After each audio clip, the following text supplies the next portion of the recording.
இன்னைக்கு Thursday morning breakfast Pongal. நான் இதால் ரா ரைஸ் ஒரு கப்பு எடுத்துட்டேன், அதை எடுத்து போட்டாச்சு. அடுத்தது பாசி பருப்பு, அதால் 1/4 கப்பு எடுத்து அரை கப்பு போடலாம்.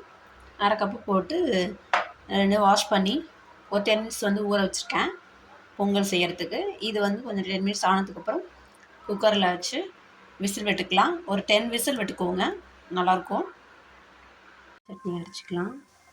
ஃபஸ்ட்டு பூண்டு ஒரு 5 பல் போட்டுக்கோங்க மிக்ஸி ஜாரில். அடுத்தது 2 பச்சை மிளகாய் கட் பண்ணி போட்டுக்கோங்க. அடுத்தது தேங்காய் கொஞ்சம் கட் பண்ணி போட்டுக்கோங்க.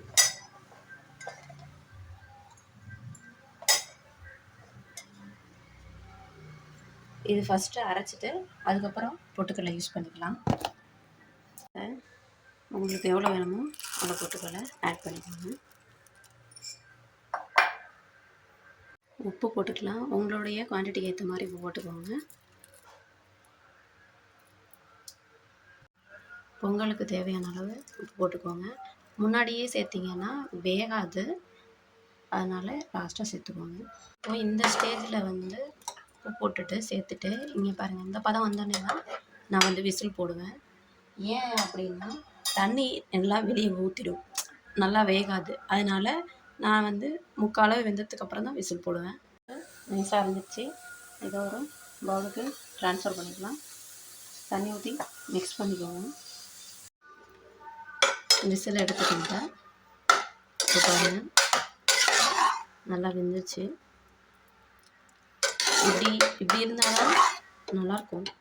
ரொம்ப கெட்டியாக இருந்துச்சுன்னா இன்னும் டைம் ஆக இன்னும் கெட்டியாகிடும். இந்த மாதிரி தளன்னு இருந்தால் தான் நல்லாயிருக்கும் சாப்பிட.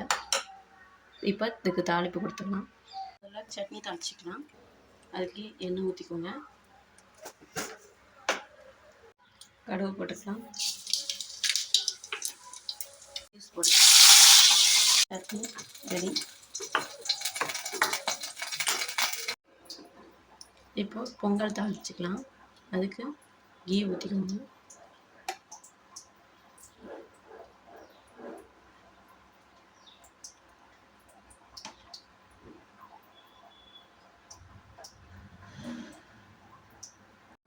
மிளகு போட்டுக்கலாம். வெடிக்கணும் மிளகு. வச்சதுக்கப்புறம் ஜீரகம் போட்டுக்கலாம். இந்த ஸ்டேஜில் ஜீரகம் போட்டுக்கணும். இப்போ இதில் மிக்ஸ் பண்ணியாச்சு. இதில் இன்னும் கொஞ்சம் நெய் விட்டு முந்திரி தாளித்து கொட்டிக்கலாம்.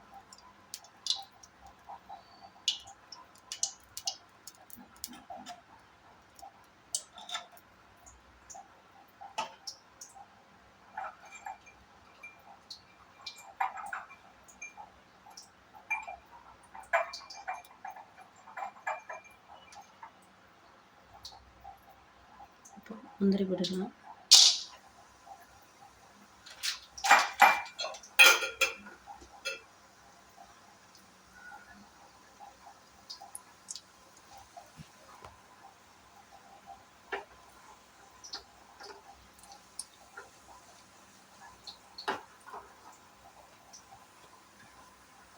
மாற்றி கொட்டிக்கலாம். இப்போது இந்த நெய்யில் கொஞ்சம் நீங்கள் சமையலுக்கு யூஸ் பண்ணுற எண்ணெய் கொஞ்சம் ஊற்றிக்கோங்க. ஊற்றிட்டு கருவேப்பிலை, மிளகாய், பெருங்காயம் இது எல்லாத்தையும் ஆட் பண்ணிக்கலாம். இது கூட கொஞ்சம் பெருங்காயம் ஆட் பண்ணிக்கலாம்.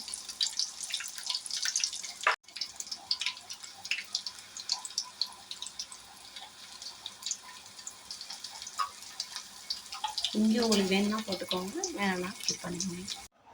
இன்றைக்கி மார்னிங் பிரேக்ஃபாஸ்ட் பொங்கல் தேங்காய் சட்னி ரெடி.